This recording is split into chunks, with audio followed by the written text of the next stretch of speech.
This comes to us from Nintendo Life, and they said, I can't afford to give it away for free. SilkSong's low price is causing devs to reevaluate their own games. This story is all about the price of Hollow Knight SilkSong and how other independent developers are frustrated because they can't match the low price of the game. To which I would say, cry me a river. Make a product that stands out, that is valued at what you're selling it for. And if there is a desire for the market to purchase said product, you will be successful. And if not, you won't be. Customers do not owe you their money. Nobody owes you money, ever. You provide them with a good product, and maybe they'll reciprocate it with buying that product from you. After an exceptionally long wait, Hollow Knight SilkSong is now out on the Nintendo Switch and Switch 2, and perhaps one of the most pleasantly surprising aspects of its launch is its price, which I will say too, I was pleasantly surprised to see them listed at 20 bucks. I thought for sure it was going to be minimum 30, like $29.99, but I was like, if they go 40 or even 50 with it, that it would be like, okay, yeah, a lot of time and money went into the game and years went by. And sure, I wouldn't have had a massive issue with it. I've been like, okay, yeah, inflation and whatever else. And the demand, if the demand's there for it, have at it. You're looking at 20 bucks for the new release, which, given the sheer length of its development and presumptions around its runtime, seems very reasonable indeed. Some folks, however, think that Team Cherry has legitimately priced the game too low and therefore may be distorting players' expectations regarding what a $20 game should look like. How dare you sell your game for a reasonable price? How dare you? It makes me look bad selling my game for more than you. And this is we'll come back to this one, but this is the headline that they're referencing here over on Eurogamer. Is Hollow Knight SilkSong's cheap price a problem for other indie games? Devs and publishers weigh up its impact. And this one, going back to the Nintendo Life, first up is Basti Arts Game, the solo developer of Lone Fungus, who took to X and asked why its sequel, Lone Fungus Melody of Spores, should be priced at now that SilkSong has launched. The game was originally targeting a price of $20, which the developer had considered fair, but is now questioning whether it should be lowered to undercut SilkSong. Lone Fungus says, as a dev making a smaller Metroidvania than SilkSong, which I originally thought would be fairly priced at 20 USD, what should I price it now? It will be 10 to 15 plus hour game, but it was made by one person with limited dev time and funds. I can't afford to give it away for free. Here's the thing, by the way. I understand the conundrum of I need to make my money back on this game. I need to sell it for a reasonable price. But such is the free market, where the games can come out for a price and people will buy them for said price. If your game is a banger, it shouldn't matter if it's 10 to 15 plus hours. It shouldn't matter if it's 5 hours. If it's worth it, if the gameplay loop is that much fun and people really are drawn to the world or whatever it is, it will sell and you will make even more money selling more of it to people. I can't stand reading this stuff from developers. And I know they don't want it to come across like this, but there's no way to have this conversation without it sounding like jealousy. It's like in my world of content creation. If you start talking about other channels and being like, well, I made a video, it's a smaller video, but it talks about the same type of stuff that this other bigger channel talked about, and they're able to get more people to view them. I feel like I should get more views over here. What should I do to get more views on my thing that's not as good as theirs? I'm like, well, first off, that's not a very good selling proposition to people. This should get people back to the reason why you're a developer in the first place for making games is not to make as much money as you possibly can, but because you absolutely love the game and you have a reason, a passion to create said game. And if you can find people to purchase it, wow, you should feel very lucky that one person bought your game. Similarly, RJ Lake, who is directing the upcoming rhythm game Unbeatable, posted a thread on Blue Sky stating that while he is pleased that SilkSong is so cheap, it could have severe ramifications on how players perceive the value of games. Maybe players are perceiving a lot of these developers being very greedy for asking for a lot of money for these games, stating that the gamer is a creature very bad at knowing why things cost the way they do. My goodness, does this guy not belong on Blue Sky? He's at home here with that kind of comment. They can price however low they want. As a result, their return on investment is infinite no matter what they do. But by charging such a low amount, they are causing lizard brain signals to fire off saying, this kind of game is worth $20. You should expect this game for $20. Guess what? You should. If a developer is able to make a fantastic standalone experience game for $20 and another developer can't, guess which developer is going to win in the grand scheme of game development? Amazing how that works. Almost like the greatest will survive, the cream will rise to the top, and everyone will fall by the wayside. This is just straight up jealousy. Once again, developer Tokana, who worked on Dwarfromanic and is now about to release Starbirds, told Eurogamer that the latter's price has also been affected following the game's short delay from the 4th of September to the 10th of December. Yes, SilkSong's price has influenced our decision. We're trying not to compete too directly with SilkSong, both in terms of release date and pricing, which, by the way, this is what I love about the free market in the game industry, where a studio can come out with a game that people are anticipating and just completely disrupt the entire market. What did they announce this 2.5 weeks ago, 3 weeks ago, for a game that people have been waiting something like 8 years for, nearly a decade for? They're like, yeah, 2.5 weeks ago. Yeah, it'll be out in 2.5 weeks. Mind blown. Oh, and on top of that, $20 price point. Literally clean sweep. Everyone is buying your game. You win. You win. And everyone else making games is going to feel the impact of the crater that gets left behind from that explosion that is SilkSong. Of course, these are two very different games with potentially different player bases, but there's definitely some overlap. That makes things tricky, especially since Starbirds is a joint project between two studios, together employing more people than Team Cherry. Nobody told you that you had to do this.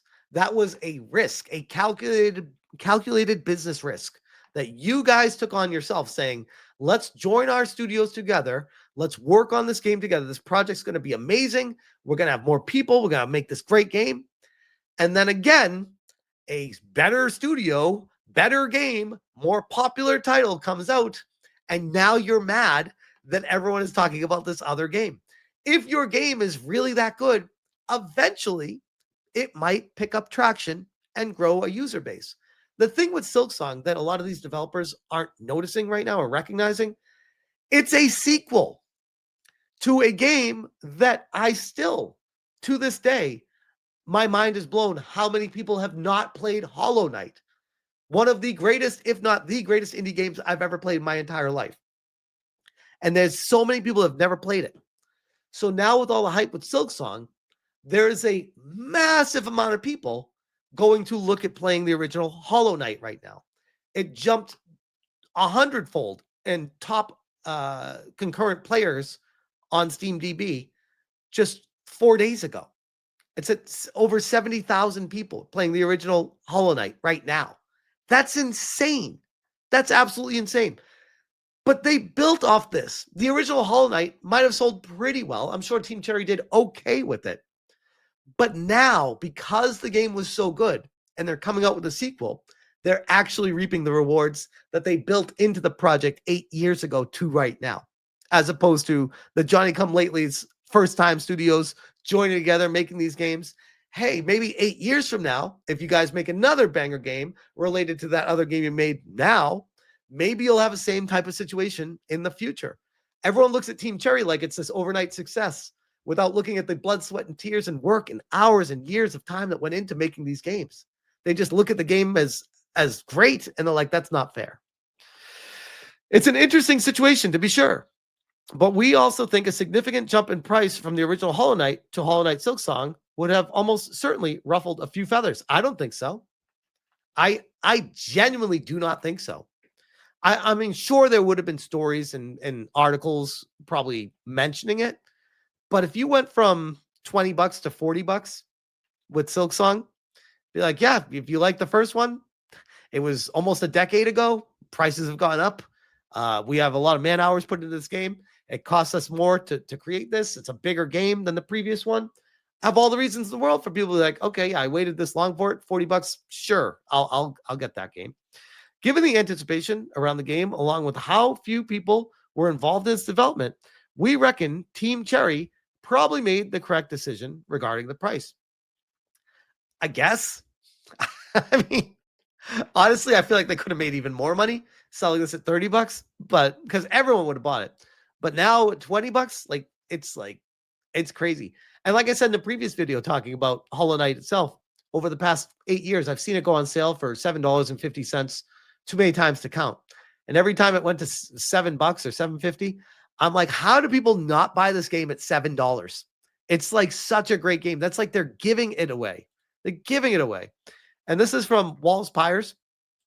He says, I was going to praise SilkSong for having animations similar to Alucard's, but seeing them side by side, it's the same character controller. Lol. I love that, by the way.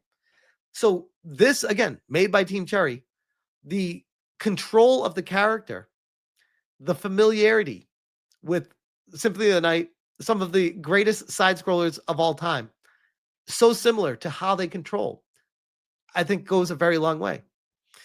And this is Grums on X says, this is the way.